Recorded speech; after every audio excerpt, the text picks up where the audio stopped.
বাবা অফিস যাচ্ছি, না, ফুটবল খেলতে যাইতেছি। সকাল সকাল অফিস যাওয়ার মতো কই যাবো? কিছু টাকা লাগবে। দিলা তো সকাল সকাল মুখটা খারাপ। এত টাকা লাগে কেন তোমাদের? তোর বাবারে ডাক্তার দেখানো, ভাই বোনের তো দরকার ছিল, তাছাড়া বাজারও করতে হবে বাবা। এতগুলা ছেলে মেয়ে যে জন্ম দিছো, আমার টাকা না থাকলে জন্ম কেন দিছো? জন্ম দিছো খাওয়াইতে পারো না? এটা কিরকম কথা বললি তো বাবা? বলবো না? আমরা তো তোমার টাকার মেশিন মনে করো তো সব। ঠিক আছে বাবা, টাকা লাগবে না, তুই এইভাবে কথা বলিস। এই যে শুরু হয়ে গেছে বাংলা সিনেমার মতো ফ্যাস ফ্যাস করে কান্দা।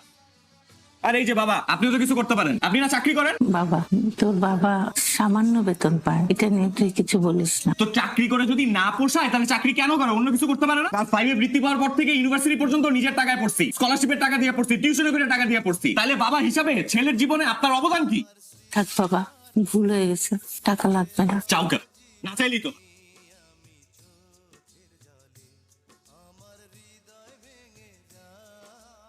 বাবা অফিস যাচ্ছি, না, ফুটবল খেলতে যাইতেছি। সকাল সকাল অফিস যাওয়ার মতো কই যাবো? কিছু টাকা লাগবে। দিলা তো সকাল সকাল মুখটা খারাপ। এত টাকা লাগে কেন তোমাদের? তোর বাবারে ডাক্তার দেখানো, ভাই বোনের তো দরকার ছিল, তাছাড়া বাজারও করতে হবে বাবা। এতগুলা ছেলে মেয়ে যে জন্ম দিছো, আমার টাকা না থাকলে জন্ম কেন দিছো? জন্ম দিছো খাওয়াইতে পারো না? এটা কিরকম কথা বললি তো বাবা? বলবো না? আমরা তো তোমার টাকার মেশিন মনে করো তো সব।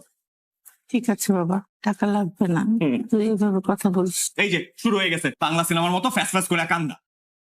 আর এই যে বাবা, আপনিও তো কিছু করতে পারেন, আপনি না চাকরি করেন? বাবা, তোর বাবা সামান্য বেতন পায়, এটা নিয়ে তুই কিছু বলিস না। তো চাকরি করে যদি না পোষায় তাহলে চাকরি কেন করে? অন্য কিছু করতে পারে না? ক্লাস 5 এ বৃত্তি পাওয়ার পর থেকে ইউনিভার্সিটি পর্যন্ত নিজের টাকায় পড়ছি, স্কলারশিপের টাকা দিয়ে পড়ছি, টিউশনে করে টাকা দিয়ে পড়ছি। তাহলে বাবা হিসাবে ছেলের জীবনে আপনার অবদান কি?